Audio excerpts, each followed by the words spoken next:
अब हमारे साथ केडियानॉमिक्स के फाउंडर सुशील केडिया जुड़े हैं। उनसे समझते हैं कि हमारे यहाँ भी हैं क्या कुछ ऐसे स्टॉक्स, और चलिए एक दिन में ना सही लेकिन एक साल में कम से कम ऐसे रिटर्न्स दे सकें। Sushil ji, good morning. Stocks पर आएंगे गुड पहले, मॉर्निंग। लेकिन एक बहुत इंटरेस्टिंग ट्वीट की थी आपने। कहा था कि वीरे दी वेडिंग की तैयारी हो चुकी है, लेकिन लग तो नहीं रहा, फीलिंग तो आ नहीं रही वेडिंग वाली।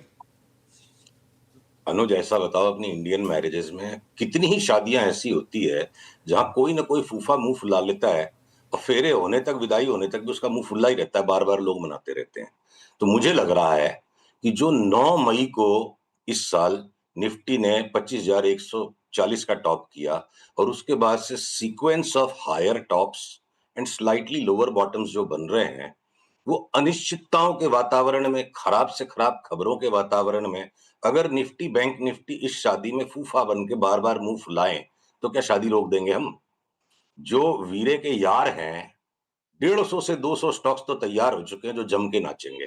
तो मैं फूफा पे ध्यान दूं कि मैं बारात पे ध्यान दूं? मतलब ट्रंप सारी दुनिया का मालिक, निफ्टी सारे स्टॉक्स का मालिक। अरे भाई, सबका मालिक एक है। मालिक पे ध्यान दो और स्टॉक्स पे ध्यान दो। निफ्टी, बैंक निफ्टी का अपना काम है।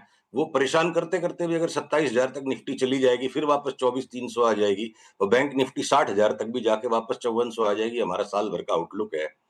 तो देखिए, एक मौसम होता है जब इंडेक्स बिल्कुल क्लियर कट मोशन देती है और स्टॉक्स कंफ्यूजिंग मोमेंट देते हैं, और एक ऐसा समय आता है कि जहां आप इंडेक्स को देख के पजे रह जाओगे, फूफा के ऊपर ही ध्यान दोगे कि बारात में नाचोगे।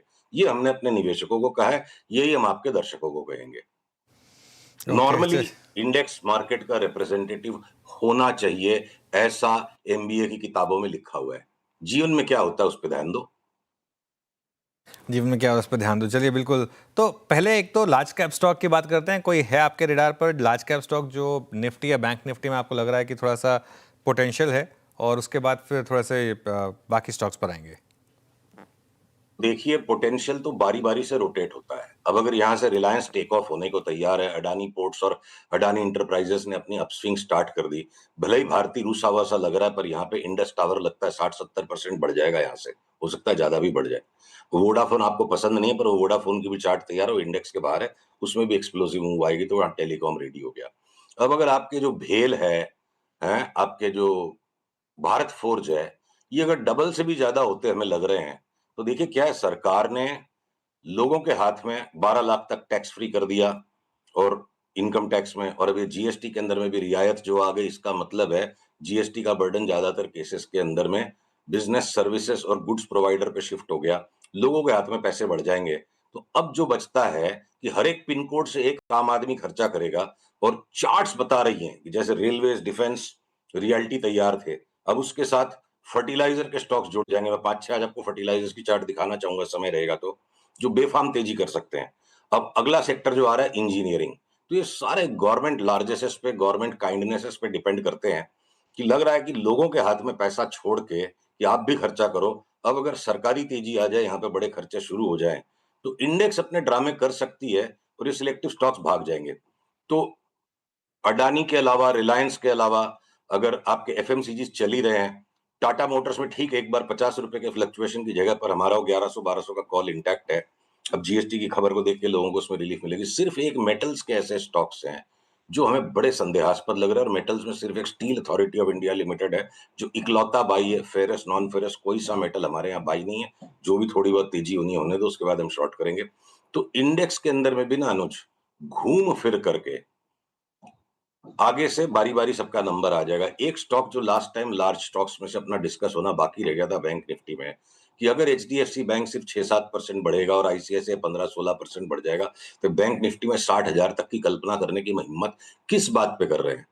इंडसइंड पिटा हुआ है, वो खाली एक डेड मैंस बाउंस अगर 25-30% भी दे देगा तो बैंक निफ्टी को लेके नहीं जा सकता। डार्क हॉर्स लार्जर स्टॉक्स में से हमें चार्ट पे लग रहा है कोटक महिंद्रा बैंक हो सकता है, जो 2400 2450 का भाव आ जाए। Everything is subject to stop loss. तो क्या है ना, बैंक निफ्टी एक ऐसी अम्मी है, एक ऐसी मम्मी है जिसके कई बेटे हैं, 3-4 बेटे हैं, 2-3 अगर उदास भी हैं तो कोई सा ना कोई सा आके उसको खींच देता है। तो इस बार लगता है वो वो काबिल बेटा साबित हो सकता है, कोटक महिंद्रा बैंक। तो ये एक मेंटेनेंस डिस्कशन अपना है 3-6 महीने की मार्केट आउटलुक पे। पर अनुज, बहुत बड़ा पैसा इंडिविजुअल स्टॉक्स में है। आप इंजीनियरिंग पे आओ, आप फर्टिलाइजर्स पे आओ, कई मल्टी बैगर कॉल्स भी हैं। तो वो हमें डिस्कस ओके, करना चाहिए। तो वही डिस्कस करते हैं। पिछले हफ्ते आपने आरवीएनएल की बात की थी, शुरुआत तो अच्छी हुई उसकी। आपका वैसे 6 गुना का व्यू था, लेकिन एक हफ्ते में 10% के मूव्स मिले वहाँ पर। अब यहाँ पर एफ एंड ओ स्टॉक्स में बड़ी ट्रेड्स क्या हैं और कैश स्टॉक्स में बड़ी ट्रेड्स क्या हैं आपके पास? देखिए, जो मल्टी बैगर कॉल्स में कोई बोल सकता है भाई इतने साल तक कौन वेट करेगा, तो ठीक है, उस हाथी को भी टुकड़े-टुकड़े खाएँगे। एक जो बाटा का स्टॉक आपने 2 साल पहले मेरे से पूछा था कि बर्थडे पिक क्या है, और उसके बाद हर बार शुक्रिया मनाता था कि आप दोबारा नहीं पूछ रहे हो। उसने ओवर एक्सटेंडेड करेक्शन दे दिया बाटा ने, और वो हमें लगता है यहाँ से 5 बैगर हो जाएगा। और मैं अगर आपको ये बाटा की चार्ट खोल ही देता हूँ आपके सामने, देखो। क्या है ना, जो कहते हैं होनहार बिरवान के होत हैं चिकने पात। आज अगर बाटा में मैं कोई को बोलूँ कि अगले 3-4 साल का व्यू ले लो, ये 5 बैगर हो सकता है, तो बहुत सारी आपत्तियाँ उपज सकती हैं।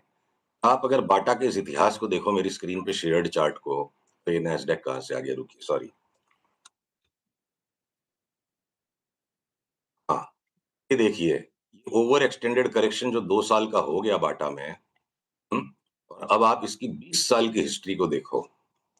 ये 20 साल की हिस्ट्री में बाटा कहाँ से, ये 2003 में ₹9 का भाव था, और इसने यहाँ तक 2080 तक का भाव दिखाया। अब ये 2 साल का कंप्लीटेड कंसोलिडेटेड करेक्शन हमारे हिसाब से वेव 4 खत्म हो गई। जो 2003 से साइकिल 22 साल पहले शुरू हुई थी, उसका अंतिम चरण शुरू होगा, और 2028-29 तक 5,000 का भाव इसमें आ जाएगा, तो बड़ी बात नहीं है। लगे हाथ में आपको दीपक नाइट्राइट की भी चार्ट दिखाऊँ। देखिए, सुनने में अचंभा लगेगा, 1700 का स्टॉक 8,000, 9,000, 10,000, 18,000 कैसे हो जाएगा? उसी तरह से हो जाएगा जैसे ये 2012 में सिर्फ ₹13 का स्टॉक था, और 3,000 तक का भाव इसका आ गया दिसंबर 21 में। 4 साल का लगातार कंसोलिडेशन ये दे रहा है। अब जिस दिन भी इसमें ब्रेकआउट आएगा, उस दिन हम वापस सूचित करेंगे। इनको स्टॉक्स को डीपली स्टडी करना चाहिए कि बड़ा पैसा बड़ी चाल पे बनेगा, बड़े सौदे पे कभी नहीं बनेगा। ये इंट्राडे की ट्रेडिंग कर ली, 4 दिन की ट्रेडिंग कर ली, 30 दिन की ट्रेडिंग कर ली, ये बिना मतलब की कुश्ती लड़ रहे हैं लोग, जो रहा नहीं जाता जुआ खेले बिना। तो वो गैम्बलिंग इंस्टिंक्ट को 10-20% कैपिटल का रखिए, बड़ा पैसा बड़ी चाल पे ही बनेगा। आज तक जिस किसी ने बड़ा पैसा बनाया है, छोटा सौदा, बड़ी चाल, उसी में बड़ा धन बनता है। ओके, चलिए, ये बात हो गई इस समय दीपक नाइट्रेट और बाटा की। एफ एन ओ स्पेस में काफ़ी स्टॉक्स इस समय मूव्स के लिए तैयार हैं आपके हिसाब से, तो कोई पर्टिकुलर स्टॉक्स जो आपको अच्छे लग रहे हैं यहाँ पर? देखिए अनुज, इस वक्त हमने सट्टे पे से ध्यान कम किया हुआ है, क्योंकि जिस तरह हम्म। का जो बाजार होगा, जाहि विधि राखे राम ताहि विधि रहिए। तो बहुत सिलेक्टिव कोई एफ एंड ओ के ट्रेड्स करने चाहिए, और वो भी कब करने चाहिए कि बिल्कुल बॉटम से निकल के जब एक राउंड हो जाए और वो हायर बॉटम बनाए। तो अगर मान लीजिए सीडीएसएल बीएससी आज एक रेजिस्टेंस के नीचे बैठे हुए हैं, ब्रेकआउट अगर नहीं आएगा और वापस सीडीएसएल 1400 हो गया, और मैं 2100 की चाल के लिए खेलूंगा, तो मैं 1400 में पहले डिलीवरी जितनी ताकत का माल उठाऊंगा। वहां से 100-150 रुपया बढ़ने के बाद फिर 50 रुपए का पुल बैक देगा, तब मैं सट्टा शुरू करूंगा। तो वो बात हर एक स्टॉक के साथ लागू होती है। आप जब गिरते चाकू को पकड़ते हो या उड़ते बलून को फोड़ते हो, तो आप पूरी ताकत नहीं लगा सकते, आपको थोड़ा थोड़ा काम करना पड़ेगा। तो वो रैंडम स्पेक्यूलेशन, जो मन में आए वो काम कर लो, वो होता है एक तरफा ट्रेंडिंग मार्केट में। तो मार्केट जो है ना, 26,400 से लास्ट ईयर जो 21,000 तक गए, और उसके बाद ऊपर आए, और अब 25 मई के बाद से ये जो मुंह फुलाया हुआ फूफा वाला बाजार हो रखा है। तो यहाँ रैंडम स्पेक्यूलेशन हमें तो नहीं करना आता। हो सकता है ऐसे लोग हैं जो हर मौसम में, हर वातावरण में सेम एक ही तरह का सौदा कर सकते हैं। तो मैं इस क्वेश्चन पे बहुत स्ट्रॉन्ग आंसर्स नहीं दूंगा। अब इसमें देखिए, निकालने के लिए बहुत सारे सौदे हैं। अब इंडिगो पे जो कंप्लीट बुलिश कंसेंसस है, हमें लगता है अगले 1-1.5 साल में 2,000 रुपया घट जाएगा, और इसको बार बार बेच के लो। ठीक है। इंश्योरेंस के स्टॉक्स में जो कंप्लीट कंसेंसस बन गया, हमें नहीं लगता है कि एसबीआई लाइफ इंश्योरेंस यहाँ से इमीडिएटली भागेगा, 15-20% का करेक्शन दे देगा। पर अनुज, दिमाग सबका औसतन 1100 से 1300 ग्राम का है। इंस्टाइन का 1300 ग्राम था, मेरा 1100 का है। तो इंसान का एवरेज ब्रेन 1200 ग्राम का, ये 30-40 स्टॉक्स या पोजीशन से ज्यादा संभल नहीं सकती है। और जो मलाईदार 60-70% से ऊपर के ही स्टॉक्स को अगर हम पकड़ रहे हैं, जो पैटर्न अभी दिखा रहे हैं, 40-50% रिटर्न वाले स्टॉक को हमें पकड़ना ही नहीं है। तो आपको स्पेकुलेशन ही करना है, आप बोरोड मनी से कर लो, एफ एंड ओ में करना जरूरी नहीं है। ज्यादातर लोग एफ एंड ओ में नुकसान करते हैं, और जो बड़ी चाल हाथ आती है उसमें मोटा पैसा बनता है। ये कहाँ से कराया आपने size Sushil ji, check brain हाँ का? जी। ये ब्रेन का साइज कहाँ से चेक कराया आपने? अरे आजकल हारे सारे लोगों के पास एआई अवेलेबल है, गूगल में टाइप करो, वो आपको एआई मोड में जाके सब कुछ बता देगा। सब लोग जीनियस है आजकल। ब्रेन का साइज सबका सेम है, पर एआई रिवॉल्यूशन के कारण सारे लोग जीनियस हैं। सही है। चलिए, आज एआई काफ़ी डेंजरस होता जा रहा है, थोड़ा सा ध्यान रखिएगा कि गलत जवाब ना दे दे। चलिए सुशील जी, बहुत बहुत शुक्रिया आज जुड़ने के लिए हमारे साथ, और अगले मंगलवार फिर से आपके स्टॉक्स स्पेसिफिक और मार्केट स्पेसिफिक चर्चा करेंगे।